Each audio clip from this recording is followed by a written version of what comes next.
The 4th of July is just a few days away, and if you haven't yet decided where you'll celebrate America's birthday, don't worry, it's not too late. For tips on how to get away without busting your budget, we're joined by Orbitz.com senior editor Jeanenne Tornatore. Hi, Jeanenne. Good morning. So let me just ask you about the recommendations that Orbitz came up with. Chicago, surprisingly, was #1. Why? Yeah, this is our #1 book destination for the holiday weekend. And the big event that's happening this weekend is that big Grateful Dead concert at Soldier Field.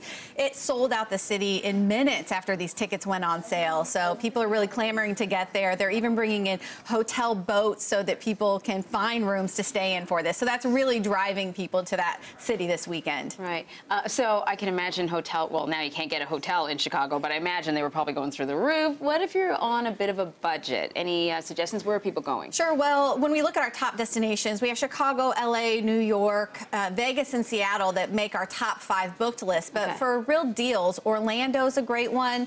Airfare's around $300 for a round trip ticket, but hotel rates are just $130 a night on average. And Vegas is our other one for deals. Hotels coming in on average at just $114 a night there. That's great. Especially over a holiday weekend. Right. But for some people, they like to go places where they're a little bit under the radar. What would you suggest to people who want to do that? Well, there are a lot of these great American destinations, places where people can really get in this holiday spirit. And we have a list of some of our favorites. Mackinac Island in Michigan. You really step back in time here. They don't allow cars on this island, so you have to take a ferry over. You see a lot of horse-drawn carriages and people on bikes, and a lot of holiday celebrations there. We also have Charlottesville, Virginia, home to the Founding Fathers. A lot of great vineyards around there. Great for the whole family. St. Augustine in Florida, which was the first European settlement in the U.S. They also have an archaeological park there. And then we have Cooperstown, New York. You know, America's favorite summer pastime, baseball. We have the Baseball Hall of Fame. And then we round it out with Cody, Wyoming, where they have the Cody Stampede. This is great if you want that Wild West adventure, and the national parks with Yellowstone being right out their back door. Those are great suggestions. Such a range of experiences, right?